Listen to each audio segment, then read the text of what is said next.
Hello বন্ধুরা, আশা করি তোমরা সবাই ভালো আছো। আমিও ভালো আছি। আজ তোমাদের নিয়ে আসলাম আমাদের বাংলাদেশের পার্শ্ববর্তী দেশ ভারতের পশ্চিমবঙ্গ রাজ্যের রাজধানী কলকাতার নিউ মার্কেট এলাকায়। এখানে শপিং করার জন্য খুবই খুবই ভালো একটি জায়গা।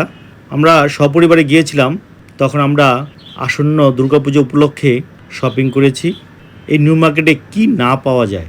আমরা থাইল্যান্ড থেকে যেই ধরনের শপিং করে আনন্দ এবং উৎসাহিত হই, ঠিক তেমনটাই এই কলকাতার নিউ মার্কেটে শপিং করলে তেমনটা পেয়ে থাকি। এখানে সব ধরনের জিনিসপত্র পাওয়া যায় খুবই সুলভ মূল্যে, খুবই কম দামে।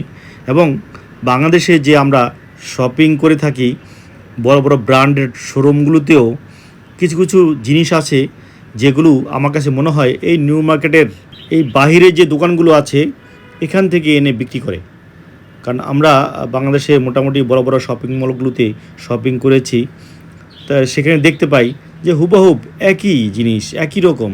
বরং ওই কলকাতা থেকে যেটা নিয়ে আসছি নিউ মার্কেট থেকে, সেটার দাম এবং টিকসই এবং গুণগত মান আমার কাছে মনে হয় বাংলাদেশের ওগুলির থেকেও ভালো। তাই আমরা আসন্ন দুর্গাপুজো উপলক্ষে নিউ মার্কেট থেকে শপিং করেছি। দেখুন কত সুন্দর সুন্দর কসমেটিক্স, মানে কি বলবো, এত কম দামে এত সুন্দর সুন্দর জিনিস পাওয়া যায়। তাই আমার ছেলে মেয়েরা বউ সহ সবাই লাগেজ ভরে ভরে অনেক শপিং করে নিয়ে এসছে এবার। তাই সবই ব্যবহার করার জন্যই। ওয়াও, কত সুন্দর সুন্দর ইমিটেশন। আমার বউ তো এখান থেকে অনেক কিছু কিনলো। সত্যি মানে এত কম দামে এত সুন্দর সুন্দর জিনিস যদি পাওয়া যায় তাহলে এখানে এখানে আসবো না কেন। এই যে আমার মেয়েও এবার শপিং করা শিখে গেছে, বড় মেয়ে। ছোট মেয়েও মাঝে মাঝে যেটা পছন্দ হয় বলে, আমি কিনে দিই। আমার মেয়ে এবং ওয়াইফ তারা এই ধরনের ইমিটেশনের গয়না বেশি পরে থাকেন, তাই তাদের জন্য এই নিউ মার্কেট এলাকাটাই সবচেয়ে বেস্ট শপিংয়ের জন্য। এই যে এখানে জুতা আছে কত সুন্দর সুন্দর, মানে পণ্যের কথা বলে শেষ করতে পারবো না। আপনি যা চাইবেন তাই পাবেন। এই কলকাতায় এমন একটি মার্কেট, আর এখানে বিভিন্ন দেশ থেকে বিভিন্ন জায়গা থেকে শপিং করার জন্য আসে। তবে কলকাতার নিউ মার্কেটে শপিং করতে আসলে সবসময় মনে রাখবেন, সকাল থেকে এই বিকেল 2টা-3টা পর্যন্ত সবচেয়ে বেস্ট সময়। ওই সময় লোকজন কম থাকে, আর 3টা-4টার পর কিন্তু লোকজনের ভিড় আস্তে আস্তে বাড়তে থাকে। আর আমার কাছে মনে হয়েছে শীতের সময়ও প্রচণ্ড গরম নিউ মার্কেট এলাকাটা। ওখানে অন্যান্য আশেপাশের জায়গাগুলোতে যখন আমরা যাই তখন শীত লাগে, কিন্তু নিউ মার্কেট চলে আসলে গরম, প্রচণ্ড গরম লাগে। এবার বেশ কেনাকাটা হলো, খুব ভালো লাগে। মানে সপরিবারে আসলে নিজেদের যা যা লাগে সব কিছু যেহেতু নাগালের বাইরে নয়, খুবই সুলভ মূল্যে পাওয়া যায়। এবং এত কসমেটিক্স, এত জামা কাপড়, এত মানে জুতা থেকে শুরু করে যা চাইবেন সবই পাওয়া যায়, এত ভালো লাগে। তা আমরা 2 দিন ব্যাপী ঘুরে ঘুরে পুরো নিউ মার্কেট এলাকায় সব কিছু খুঁজে খুঁজে দেখে দেখে আমরা নিয়ে এসেছি আমাদের ছেলে মেয়েদের, আমার সহ সবারই, এবং আরও কিছু আমাদের শুভাকাঙ্ক্ষীদের জন্য কিছু গয়নাগাটি এবং পোশাক নিয়ে এসেছি আমরা এবার। আমার ছোটো মেয়ে তনুশ্রী এবারই প্রথম কলকাতার নিউ মার্কেটে। সে যেটা দেখে সেটাই তার পছন্দ হয়ে যায় এবং কিনে দিয়েছি। এবার অনেক কিছু কিনে দিয়েছি, অনেক দিন ব্যবহার করতে পারবে, অনেক কিছু নিয়ে এসছে। আমার বড় মেয়ে এই যে এই জামাটাও কিনেছে, এরকম সুন্দর সুন্দর অনেকগুলো জামা নিয়ে এসছে। খুবই কম দামে খুব ভালো ভালো বেস্ট কোয়ালিটির জামা এখানে পাওয়া যায়। নিউ মার্কেট শপিং করার জন্য গেলে একটু সময় নিয়ে যাবেন, কারণ এত বড় এলাকা আর দেখে দেখে ঘুরে ঘুরে কিনতে হয়। তাই আপনারা একটু সময় নিয়ে যাবেন, আপনাদের জন্য ভালো হবে। আমরা এবার খুব মজা করলাম কলকাতায় এসে। আমরা যেমন শপিং করেছি সবচেয়ে বেশি কলকাতায়, তারপরে ফুচকা খেয়েছি, বিভিন্ন ধরনের সার্কাস টার্কাস, অনেক ধরনের খেলাধুলা হয় এখানে রাস্তার মধ্যে, সেগুলো আমরা দেখেছি ঘুরে ঘুরে। আত্মীয় স্বজনদের বাসায় গিয়েছি, খুব ভালো লেগেছে আমাদের। এই যে এখানে একজন পরিচিত মুন্সিগঞ্জের লোক দেখলাম, গজারিয়ার একজন বিখ্যাত লোক শপিং করছে। এরকম আর অসংখ্য অনেক মানুষের সাথে দেখা হয়েছে। যে একটু পরে আপনাদেরকে শপিং শেষে যেখানে নিয়ে যাব সেটা হচ্ছে বাংলাদেশিদের জন্য বিখ্যাত একটি এলাকা এই কলকাতায়, সেটি হচ্ছে মার্কুই স্ট্রিট। এই শপিং শেষে আমরা ওই মার্কুই স্ট্রিট যাব। ওখানে একটি বিখ্যাত চায়ের দোকান রয়েছে যেখানে আমরা নিয়মিত চা খেয়ে থাকি। আপনাদেরকে একটু পরে দেখাবো।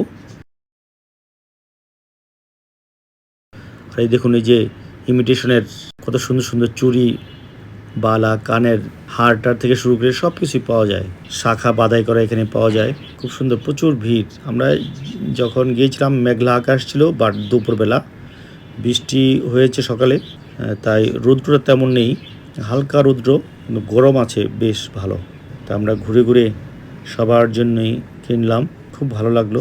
আশা করি আপনারা শপিং করার জন্য যদি ভালো জায়গা খোঁজেন আমাদের বাংলাদেশের আশেপাশে রাষ্ট্রগুলোতে, তাহলে আমি বলবো যে অবশ্যই নিউ মার্কেটে চলে যাবেন।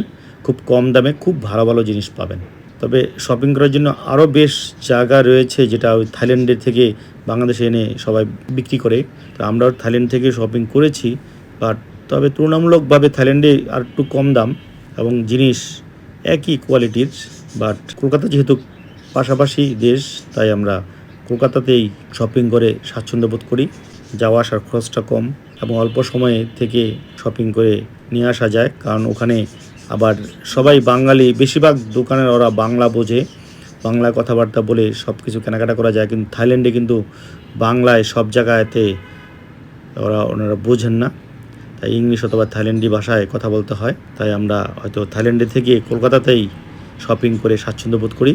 আপনারা যদি শপিং করতে যান তাহলে অবশ্যই কলকাতা যাবেন, থাইল্যান্ড থেকে ভালো হবে, কারণ আপনি দামাদামি করে কিনতে পারবেন। যা দেখি সবই কিনতে ইচ্ছে করে, যেন বারবার মনে হয় কি যেন কেনা হয়নি, কি কোনটা যেন কেনা হয়নি। আর রাস্তা দিয়ে হাঁটি আর যেটা দেখি সেটাই বারবার কিনতে ইচ্ছে করে। এত কিছু কেনার পরেও যেন শেষ হচ্ছে না কেনাকাটা, এমনটাই মনে হবে আপনাদের যদি নিউ মার্কেট এলাকায় শপিং করতে যান। এই নিউ মার্কেট এলাকার বাহিরের দোকানগুলো থেকে সব ধরনের জিনিসপত্র নিয়ে বাংলাদেশে কিন্তু অনেকেই ব্যবসা করছে, এবং আমার কাছে মনে হয়েছে 4-5 গুণ বেশি দামে বাংলাদেশে বিক্রি হয়। এটা আমরা শপিং শেষে চলে আসলাম, এই যে এখন যাচ্ছি সেই বিখ্যাত বাঙালি এলাকা মার্কেট স্ট্রিটে। কলকাতার ঐতিহ্যবাহী এই হলুদ টেস্ট কিকাপগুলো দেখলে খুব ভালো লাগে।